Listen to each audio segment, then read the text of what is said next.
Brussels negotiator Michel Barnier hit out at Britain for failing to compromise in order to secure a post-Brexit trade deal. The Frenchman accused his UK counterpart David Frost of not showing a willingness to break the deadlock. He also claimed Britain is still trying to obtain single market-like access to the EU. Speaking after the talks, Mr. Barnier said, "The UK has not shown the same level of engagement and readiness to find solutions respecting the EU's fundamental principles and interests." He added, "The UK did not show a willingness to break the deadlock." Mr. Barnier insisted the UK's position makes it unlikely a deal will be struck before the post-Brexit transition period expires at the end of the year.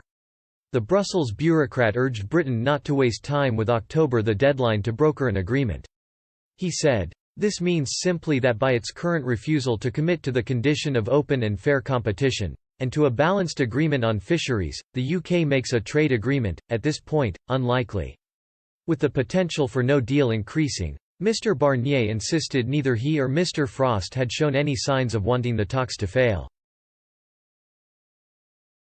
"There was never any question on David Frost nor I to abandon negotiations, far from it," Mr. Barnier told reporters. "We want to step up to intensify, we want to get closer, it doesn't always work but we continue to bounce ideas off each other and clarify our work."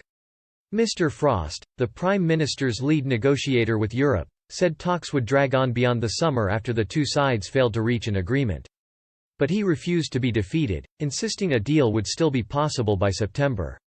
"We have just concluded our latest round of negotiations with the EU.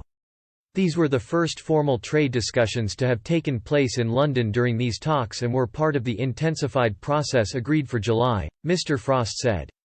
"It is unfortunately clear that we will not reach in July the early understanding on the principles underlying any agreement that was set as an aim at the high-level meeting on June 15. At that meeting, the Prime Minister set out once again the fundamental principles which we have repeatedly made clear would need to underpin any future agreement and which are intrinsic to the UK's future as an economically and politically independent country.